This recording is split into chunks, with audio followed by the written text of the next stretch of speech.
The ideal image of beauty is more extreme and impossible than ever before. In the old days, the perfection was achieved through cosmetics and airbrushing, but now it's possible for that image to be absolutely perfect because of computers. You never see the photograph of a woman considered beautiful that hasn't been digitally altered to make her absolutely inhumanly perfect. Girls are being encouraged to achieve that ideal at younger and younger ages all the time. They end up measuring themselves against an impossible standard and feeling themselves wanting as a result of it. Also, not surprisingly, young men who are shown lots of photographs of supermodels then judge real women much more harshly. The most important thing to understand about all of these images and how they affect us is that the effect is primarily subconscious and that it is very harmful, but that for the most part we're not really aware of that, which is why we need to pay conscious attention to these images.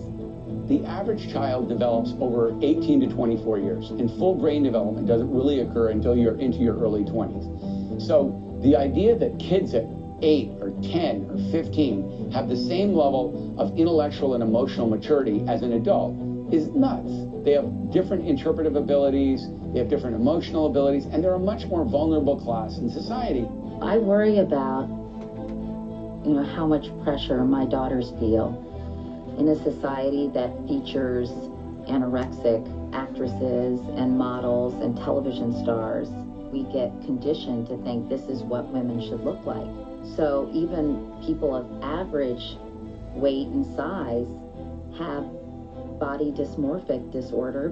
When I did my first television show, All American Girl, which was the first Asian American family show on television, I had a lot of problems with the network because they were constantly telling me that I was too fat.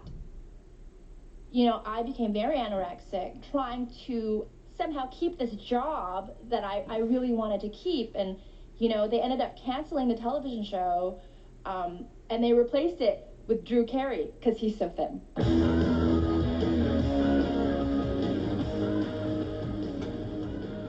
An aspect of media literacy education that I think many people aren't aware of is the whole political economy of the media. Most media get their revenues from advertising, so the non-advertising content of these media has to support the advertising. Everybody needs to learn what the media is really about. It's really about how they want you to be something that you're not. A lot of advertising is based on making people feel anxious and feeling insecure. For men, there's a lot of anxiety around status and power and wanting to look as if you have power, at least drive a powerful car. For women, that you're never beautiful enough. Which is why you keep seeing these same body types over and over and over again, because those are the body types that generate the purchase of all these beauty products in the sort of futile pursuit of this idealized body. It's a hugely profitable pursuit for these media industries and for all of the advertisers.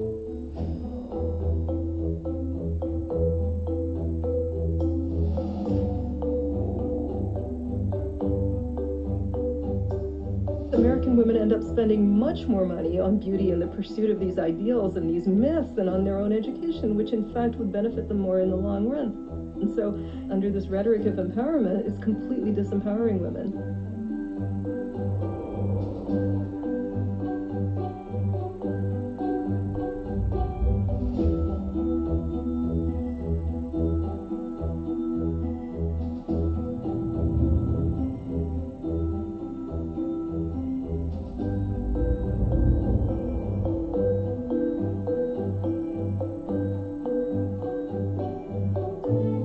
Not only are girls seen as objects by other people, they learn to see themselves as objects. The American Psychological Association has found in recent years that self-objectification has become a national epidemic, a national problem. The more women and girls self-objectify, the more likely they are to be depressed, to have eating disorders. They have lower confidence, they have lower ambition, they have lower cognitive functioning, they have lower GPAs. How does this connect to women in leadership? Women who are high self-objectifiers have lower political efficacy. Political efficacy is the idea that your voice matters in politics and that you can bring about change in politics.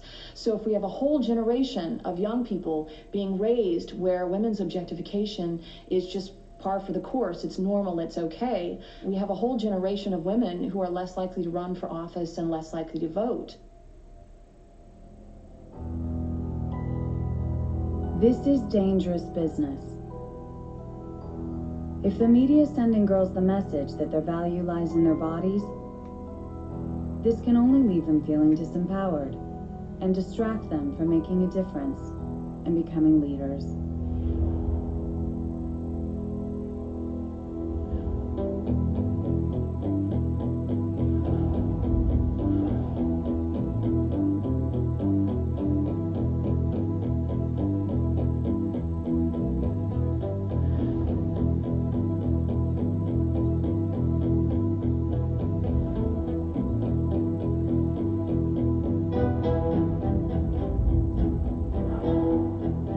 We are this massively powerful democratic society, and we are not modeling for the rest of the world a better balance.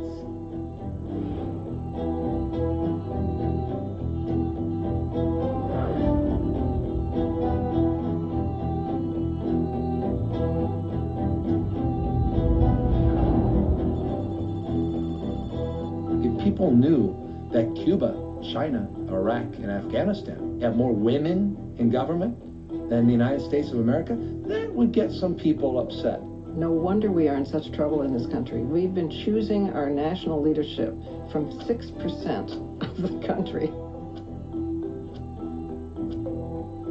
Without more women in politics, we just don't really have democratic legitimacy. Something looks fundamentally wrong with our political institutions.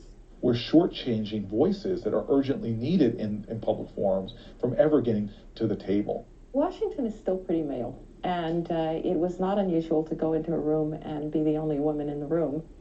Sometimes it mattered. When there was an attempt to change Title IX and some pressure from Capitol Hill about that, I can remember Karen Hughes and I going to the president and saying, "You can't do that because you don't know what it was like to be a woman in college prior to Title IX, when you had to have a bake sale to get your sports team to take a trip." If you have any kind of a decision-making board and if there are not any women on that board, they're going to make the wrong decisions because they don't have the woman's perspective, the woman's insight, the woman's experience. It's an absolute scandal that America's women continue to earn just 77 cents for every dollar men earn. In 9 states and the District of Columbia, women who are victims of domestic abuse, who've been victims of domestic abuse, can be denied health care coverage because domestic abuse can be considered a pre-existing condition.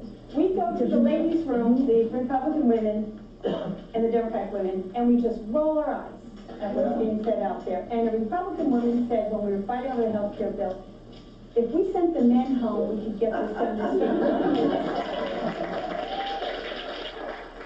The United States is the only major industrialized nation without paid family leave.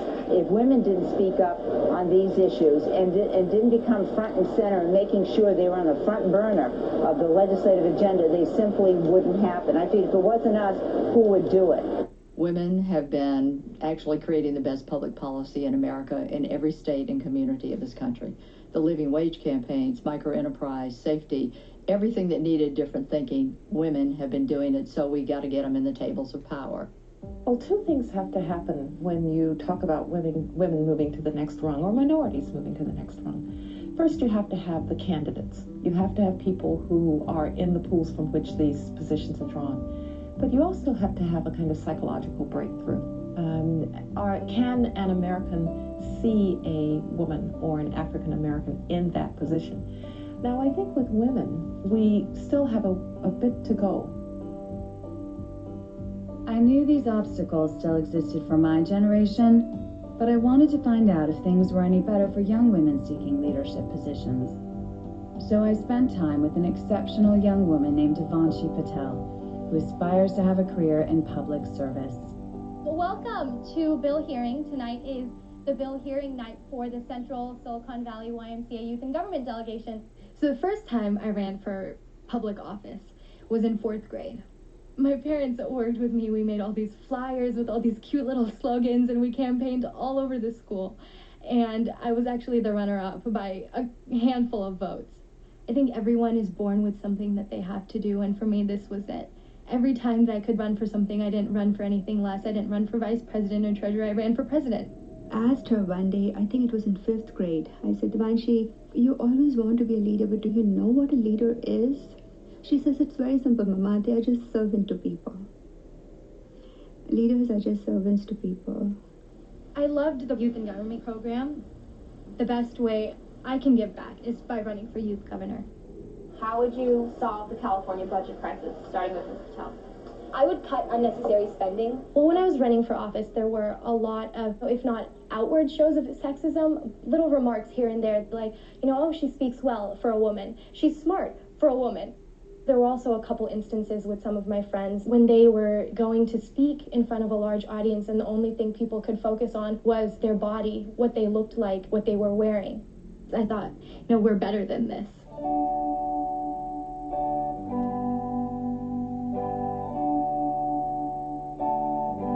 She said, Mama, looks like I'm another Hillary Clinton. Guys will vote for guys and girls will vote for guys, but some of the time girls have a harder time getting the girls to vote for girls, because I feel like girls are kind of harder on other girls.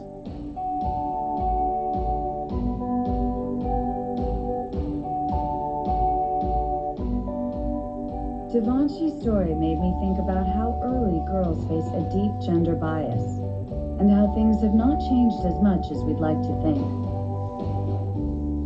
One of the first things I did when I became mayor of San Francisco is I appointed a female police chief and then a female fire chief. When they both show up at the podium in a disaster, a lot of national media will look there and say, well, where's the police chief? She's right here. Where's the fire chief then? Well, she's right here. People thought I was trying to make some grand statement, when in fact I was actually just hiring the most qualified 2 candidates.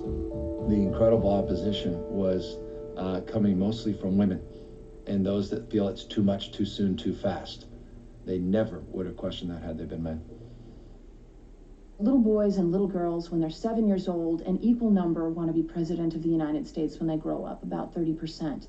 But then you ask the same question when they're 15, and you see this massive gap emerging. So we have this gendered socialization where politics is considered to be for men, leadership is considered to be a masculine pursuit, and women are discouraged from pursuing ambitious positions.